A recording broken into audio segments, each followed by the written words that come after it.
Hey there, lovers and friends. Welcome back to Love Elevated TV. I'm Renitra Strong, certified relationship coach and your kingdom relationship advocate. So far in season 2, we have uncovered the myth of Mr. Right. We've also talked about how missed opportunities can be leading you to be single longer than you want to be or even have to be, only because you're holding out for perfection. Today, we're going even deeper. We're talking about the dangers of idealism in Christian dating. Are you holding on to a list of how the perfect relationship should look? Well, newsflash, the perfect relationship does not exist, and it may be holding you single longer than you need to be. Let's talk about how these dangers of the idealism in Christian dating are keeping you from the kingdom relationship that God wants for you. Let's talk about how perfectionism shows up in Christian dating. It shows up as this idea that the partner for you will be perfect in every way. They will be perfect spiritually. They will not have any areas of their life where they struggle in their spirituality. There is no misalignment in what they say they believe and the things that they do. There is no misalignment in their faith. There's no misalignment in their actions and what they say that they believe, right? Perfectionism also shows up as this idea that they will be perfect physically. They will be 6 feet tall with washboard abs and broad shoulders. They will be the perfect age. They will have the perfect job, the perfect credit score, the perfect finance, the perfect attitude toward finances. When the reality is that no one is perfect in every area of their lives. And in the last video, I introduced the concept of perfect Mr. versus Mr. Perfect for you. And I talked about how we have gotten a misconception about what equally yoked means. And what it really means is that, yes, you don't want to be yoked with someone who doesn't have the same spiritual foundation or beliefs as you have, of course. But also it means that you want to make sure that you are yoked equally as far as your goal as a kingdom couple is to further God's kingdom on earth, is to make heaven on earth in your relationship and for those around you, right? To further God's cause on the earth. That's your purpose. But being equally yoked means that your strengths will be their weaknesses and their weaknesses will be your strengths. In that way, you're balanced as you work together to bring God's purpose for your coming together on the earth. It's always going to be, your relationship should be a reflection of God's love on the earth. So if you're looking for someone who is perfect in your eyes, you are passing over people who could have been a purpose partner for you. Because when you think about someone who you believe that would be perfect, let's think about when the first time you have a disagreement, you have a conflict now, and you're thinking because you're having a conflict, this person couldn't possibly be the person for you. When in reality, that conflict could be coming to show you where you need to grow spiritually, where you need to grow emotionally, where you need to grow and perfect your communication skills. Because we know that no relationship is ever going to be without conflict. So holding out for perfection has definitely cost you some missed opportunities. I remember not long after my divorce, and I met a guy when I was in college, and we were from the same hometown, and he was a nice guy. I had my son, and he was he was fond of my son, right? So he didn't have a problem with the fact that I was young and I already had a child. And I knew that he was interested in me But because he wasn't really forward and really in my face about it, I dismissed him. But he was a really nice guy. We went to the same church, and he would wait outside of my classes sometimes to walk me home from class. I knew he was interested in me, but I just bring it up because I'm a little bit embarrassed about why we stopped talking initially. But I almost missed out on a relationship that has been a beautiful thing. This relationship has caused me to grow in areas of my life that I never even considered. The relationship has supported my vision for what started out as Blessed Be the Tie and the Blessed Dating Experience and what is now Love Elevated TV. This relationship has created a space for me to explore all of what that is going to be, which is still unfolding. But I was stuck so long thinking that the relationship or the person for me had to look perfect. And the reality is, and I'll say it over and over again, we are imperfect beings. And so the love for our lives is going to be imperfect as well.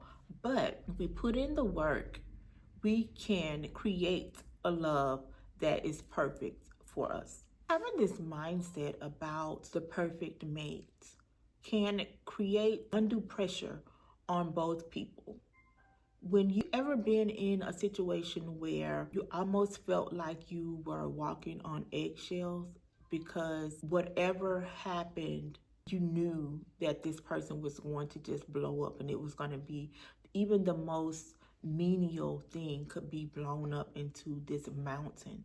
That's what perfectionism does in Christian dating or in any type of relationship. People feel like they have to walk on eggshells around you and they can't really be their true selves. They can't make a mistake because it's going to be lorded over them. And it creates undue pressure in the relationship that is going to be a disaster at some point.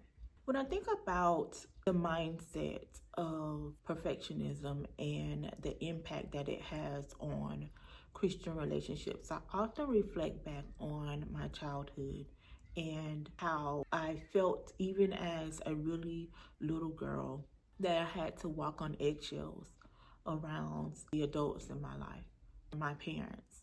I felt that even though no one ever expressly said, I felt the weight of responsibility for managing the emotions of the adults in my life.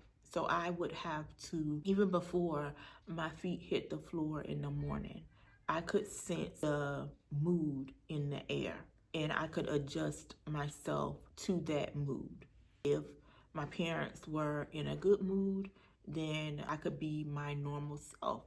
If there was some heaviness in the air, then I would shield myself from that heaviness in the air and almost try to make myself invisible so that I wouldn't awaken whatever that heaviness was. And that is the same thing that happens in relationships where we are expecting perfection from our mate. It creates an undue pressure on the person and the relationship as a whole, and people feel like they can't really be themselves. It's unhealthy. And that type of stress, it leads to nervousness, anxiety, and you feel like you're walking on eggshells around that person because if you make a mistake, you just know that it's going to be this whole big thing. Some of the most common unrealistic expectations that I encounter as I coach singles are, number one, just expecting them to be perfect spiritually. So maybe you have achieved a level of spiritual maturity in one area of your life. Maybe that is that you don't use foul language. That's something that I have personally been working on this year. I used to be the woman that people would apologize to for cursing around because I didn't curse. And over the years, I have started to curse a little bit more. It's like I started to curse just a little bit more and more over the years. And I noticed it, when I have conversation with certain friends and they use colorful language, and I find myself using it more. But it's not, I'm not throwing shade to anyone, but it's just something that I have decided that I don't want to do anymore. And so I've been really conscious about being careful about my language. And a part of that has also meant that I have had to distance myself from certain friends and family, because it's almost as if when I'm around them, I immediately just fall back into the habit of using that colorful language. Well, maybe you have mastered that area of spiritual maturity and you don't use foul language, and you meet someone, and I'm not saying someone that curses like a sailor, but maybe you are seeing someone who otherwise could be a really good partner for you, but they use colorful language. Maybe when they are in traffic and they are frustrated and they use colorful language. That could be an area that they just need to grow in, and you being in their life could be an influence on them. And if you think about, you dismiss them without even having a conversation with them about it. Hey, I noticed that you used some pretty colorful language when you were cut off when we were going to dinner the other night. That's something that I used to struggle with. And I made a decision that I was just going to be conscious about not using foul language. Have you ever thought about making an effort to try to not use that language? And maybe it's something that they had tried to do before. Maybe it is the same situation with me, where some of my friends use that language, and when I'm around them, I find myself using that language as well. Maybe it's something that they had struggled with, or it could be something they never even saw as a problem, but because they respect you and the relationship that you're building, and you bringing it up to them, and then even a step further, you're saying that you will hold them accountable in that area. Maybe that will be just what they need to grow. And then on the other hand, maybe there is an area of your life where you aren't as mature as you need to be. Maybe that area of your life is in your finances, and you don't focus so much on spending, but you have a philosophy of you only live once, and you spend every dime that comes through your hands. And so maybe those are areas where you are yoked in ways that you can strengthen each other. That person is strengthened in their finances, and really they have a real control over their finances. They're very disciplined in that area, and they can help you to put some systems and processes in place to help you to grow your savings. And then you can hold them accountable when it comes to their language. But if you just dismiss them because they are irresponsible or immature in an area where you have matured, then you could be passing up what could be a really good relationship. One of the other things that I see a lot of people complaining about, especially women complaining about as it relates to Christian dating, is communication, especially in the areas of online dating. And there is this sense of irritation among women because the men aren't approaching them in ways that they would like them to approach them. And it's really interesting to me because while no one wants to be in the rotation of the Hey Beautifuls, where the men are sending out 10 Hey Beautifuls just to see who is going to respond positively to it, maybe that guy is just shy and is unsure of what to say. So if they say hello or hey beautiful, maybe you don't want to just dismiss them because that's what they said. Maybe you want to give them an indication that it's okay for them to shoot their shot, for lack of a better word. Maybe you want to say, hey, make it like, hey, how many of those text messages or how many of those DMs have you sent out today? I want to feel like I'm special. That could lighten the mood just a little bit. But to just simply dismiss someone because they did not do what you thought they should have done off the bat when this is new territory for a lot of people. They're unsure of how to navigate it. Again, you may be missing out on opportunities for a relationship that could be a beautiful thing in your life. It could be that they are, again, shy, and that might be an indicator that they're not a womanizer. I dated a guy who said all of the right things. It was almost as if he could read my mind. He just said the most beautiful things. And now I know that that was a red flag. But at the time, I was like, oh my God, he just says the right things. He has got to be perfect. But now I know that a person that is always says the right things, there is usually a cover-up for something that is very nefarious going on in the background. That means that they have a lot of experience. They have learned women. They know what to say to get the type of reaction that they desire. And you might want to steer clear of this person. So maybe that man that's in your inbox that's just saying hello is just shy. And he just needs an indication that it's okay for him to shoot his shot. Because it would be a little bit different if he met you in person. If you are in the produce section picking out some tomatoes for your salad and you lock eyes over the tomatoes, if you roll your eyes, and he knows that he probably should not approach you. But if you give a little smile and kind of coy wink or look away coyly, then he knows that a signal that it's safe for him to approach. So maybe that hello, that is the same thing as looking at you to see what your reaction will be. So the next time someone doesn't approach you exactly the way that you think that they should, don't dismiss them so quickly. Give them a little bit more time and feel them out to see if they could be a potential partner. Let's talk a little bit more about how idealism can block your blessings. So I told you that when Honey and I met him right around the time I met my last ex as well. And I dated both of them for about a month or so, maybe about 6 weeks or so. And I ultimately chose to commit to my now ex. And part of that was because he didn't look the way that I thought the man for my life would look. And I'm not talking about his physical features. I'm talking about there is an age difference between Honey and I. And at that time, I wanted another child. And I talked to the Honey about having another child, and he was just adamant that he did not want any more children. His children were all grown. He was just not interested in having more children. And because of that, because of the age difference, and I was just so hyper aware, I remember I was a lot extra sensitive about the age difference between the two of us.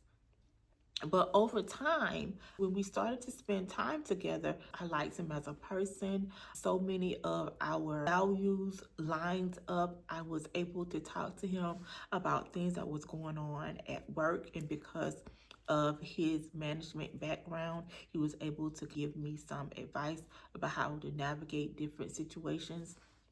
And he was just a beautiful person. And I started to think a little bit differently about whether he could fit into my life in a way romantically. Our age difference, it didn't make a difference as far as how fit he was. He's very fit, very active. He's not like he was sickly or anything like that. And so I started to think about it a little differently. What if this guy could be a partner for me? It's not like he was an older guy. I went out on a date with a guy who was much older than me once, who started to run down all of the physical issues that he had, like diabetes, and he was going blind in one eye, and he had to have surgery on his eye, and there's an issue with his back, and something was going on with his kidneys. And I'm thinking, and this was our first date, I'm thinking, oh my God, do you need a maid or do you need a nurse? And it was such a turnoff to me, because who wants to go into a relationship with someone knowing that they will not be able to keep up with you physically because I am a woman who likes to go out. I don't go out to clubs or anything anymore, but I like to go out to dinner. I like to go out to concerts. I like to go shopping. I like to do, a lot of walking. And if you have all of these physical ailments, you're not going to be able to do those things. And then that means that it's going to cause tension because I'm going to want to go out. You're going to want to stay in, and you're going to need my help getting you to doctor's appointments and all of those kinds of things. It's just going to cause an issue. It's not the same thing as if you had met someone and you grew older together and that was a natural progression of the relationship. When you're talking about meeting someone and they're, let's say, a 20-year age difference, but coming into the relationship, you're already having all of these health issues. I just didn't see that that could be a fit for my life. And so one of the things that I always challenge women to think about, especially when we're talking about women over 30, you want to consider dating someone who is a little bit older than you because they may be a little bit more settled. They may, in areas of your life where the men that are in your age range are still struggling, they may be a better partner for you. It's just something to think about. I have a friend that I always tease because I tell her that she dates like a guy, because it's like she's in these relationships with a guy that is a good mate for her, but she's never fully committed because it seems like she's always thinking that there may be a better relationship out there for her. And because she's always looking for something better, she doesn't appreciate what's right there in front of her face.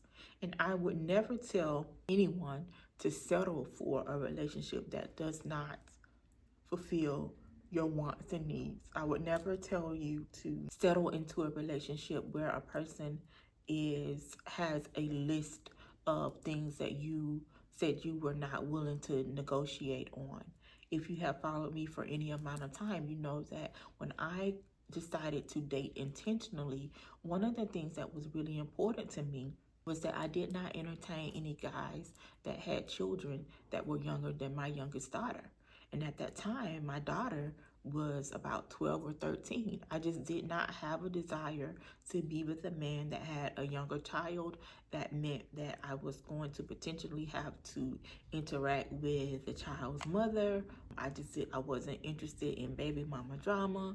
I'd had my fill of that. I wasn't interested in taking them to games and football games and practice and gymnastics. I just wasn't interested. I also wasn't really interested in forming a relationship with a child, loving this child, spending time with them, and then if the relationship didn't work out, then I no longer had a place in that child's life.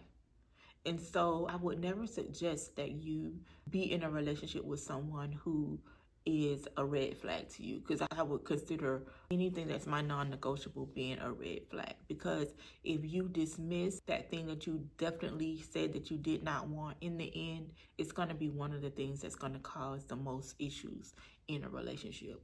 But what I would challenge you to do is to figure out if the non-negotiables that you say you have, are they true non-negotiables? Are those things that you really can negotiate on? If you are a woman who is over 30, then the chances of you meeting a man that does not have any children are not slim to none, but it's highly likely that you're going to meet someone in your age range that has children, even if you don't have any children. So if you decide that you don't want to be with a man that does not have any children, it's going to lessen the number of potential partners for you. Now, I dated a guy that did not have children once, and at that point, I did not have any restrictions, or that wasn't a non-negotiable for my guy to not have children, right? Because I would be a hypocrite to say I didn't want to date someone that didn't have children and I have children. But I dated a guy that did not have children, and this guy had a level of selfishness that I have never experienced since then. I had never experienced before then, have never experienced since then. And it was because he only had to be responsible for himself. I remember really early on, my daughter got an ear infection and we were supposed to go out on a date. And I told him, I don't think I'm going to be able to go out tomorrow night. My daughter has an ear infection. I'm going to stay home with her. And he was really upset. She can't go to the babysitter. My daughter's in pain. She has an ear infection. Number one, she has an infection. They are contagious. She can't go to the babysitter and be around other children, but she's in pain. Why would I leave my child with a babysitter to go out on a date with you? That should have been a red flag, but I dismissed it. But because he didn't have children, he didn't understand that my priority should have been my child in that moment because she was sick. And that was just one indication of a lot of issues that we ended up having, just because he was so selfish. He did not have to think about anyone but himself. So that's another thing that you want to consider. If you say that you want to have, and I'm not saying that that is an indication of all men that don't have children, because you could have a man that doesn't have children who was the oldest of his siblings, and so he's a very caring person because he help with his younger siblings. But it is something to think about, because if you're a single person, that means that you only have to be considerate of yourself. You don't have to think about anyone else when you make your decisions. You definitely don't have to put anybody else's desires or their well-being up before your own. So think about if the things that you really and truly desire and those things that you really and truly don't want to negotiate on, are those true non-negotiables? They may be things that you might want to reconsider. So you may have been listening to this entire video and thought, Arnitras, I don't chase ideals. I don't have a problem with someone who has faults. I don't look for perfection in a partner. Well, let's talk about a few signs that you are looking for an ideal partner, or that idealism may be holding you back from the type of relationship that you both deserve and desire. The main issue, or the main sign of looking for idealism, that you're holding out for that perfect partner, or that idealism is making you miss out on opportunities, is if you are constantly finding faults in partners. You go out with a guy, you go out with a woman, and she talks with food in her mouth. And I'm just picking random things. She talks with food in her mouth, or you ask her a question, she was putting food in her mouth, and instead of waiting until she finished chewing her food, she went ahead and answered, and you dismissed her. Or like the movie Boomerang. Is it Boomerang with Eddie Murphy and Layla Rashawn, and he meets her and she in the park, and she's beautiful, and he wants to go out with her, and she comes over to his house and he cooks dinner, and they end up sleeping together, and she falls asleep and he pulls the covers and her toenail polish is chipped, and he's like, oh my God, I saw this woman and she's a beautiful woman and her toes are jacked up. Well, your nest egg could have been at the spa or at the nail salon, or you could have just given her a gift card and said, hey babe, go treat yourself, get a mani-pedi. But he dismisses this woman because her toenail polish was chipped.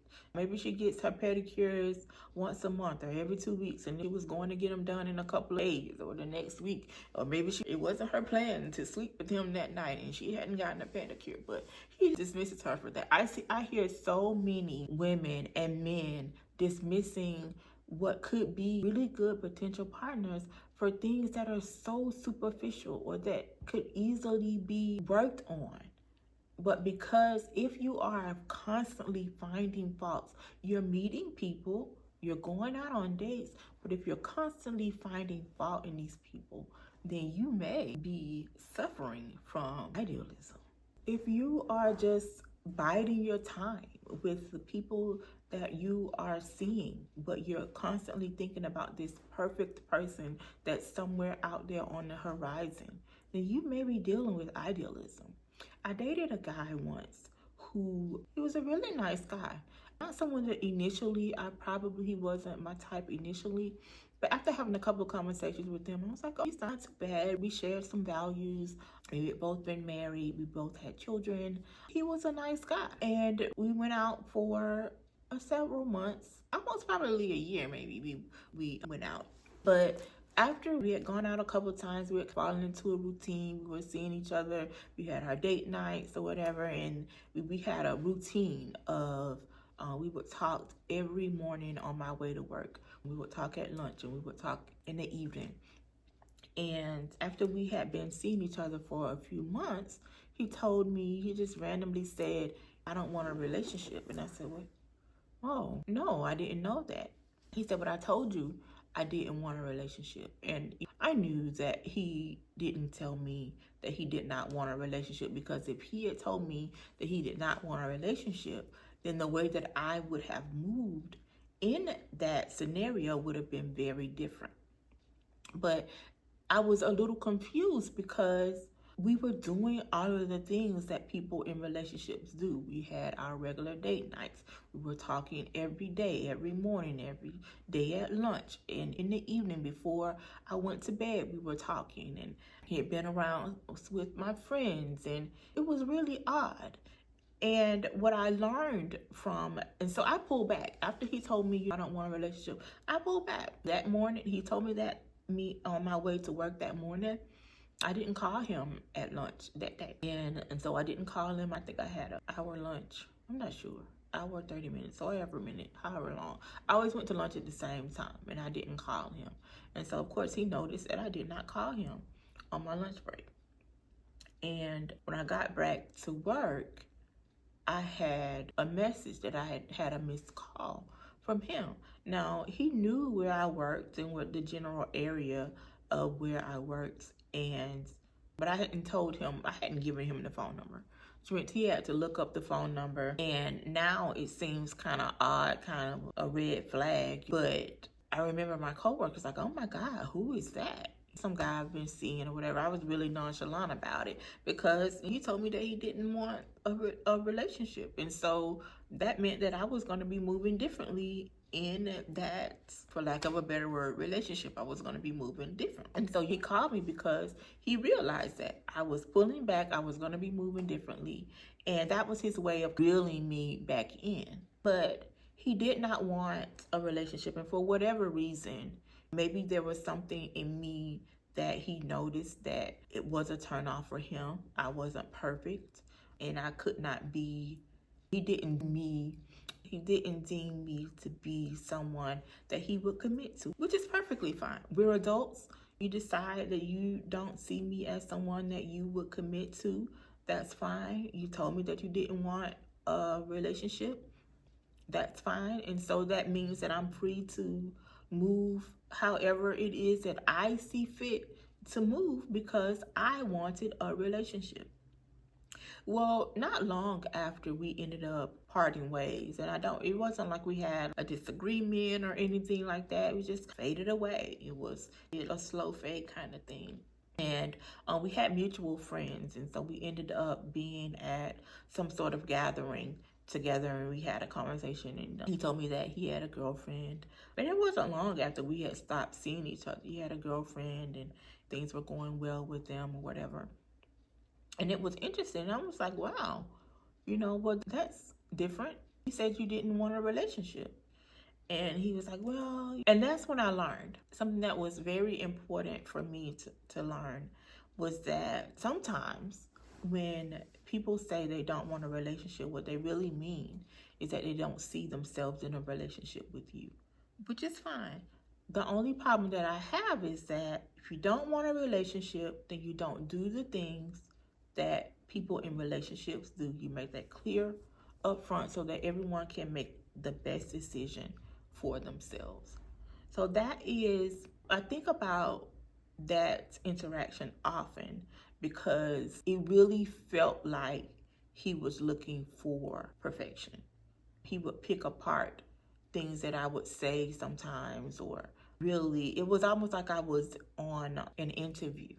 He was interviewing me or testing me to see what my reaction would be. And it was really interesting, that dynamic. But that is another sign that you are chasing idealism, or you may be suffering from idealism, is that you're looking for perfection, or you're always thinking about that perfect person that's out there somewhere instead of appreciating the people that you have in your life.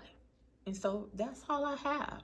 How idealism is keeping you single. And I want you to take what I have said here and see how it applies to you. See how you can reframe this so that you can position yourself for the love that you both deserve and desire.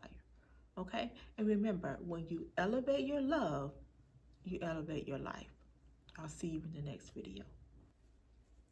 Can you see how idealism is getting in the way? That list of perfection that you're holding on to is making you miss opportunities. It is almost become your idol, right? In the next episode, we're shifting gears into action, how you can stop chasing perfection and start taking steps toward the love that you deserve and desire. If you're ready to break free of this pattern, join me for my masterclass, Your Elevated Love, Designing a Relationship Brand That Attracts, on October the 28th. Use code LETV for 25% off. I'll see you in the next video.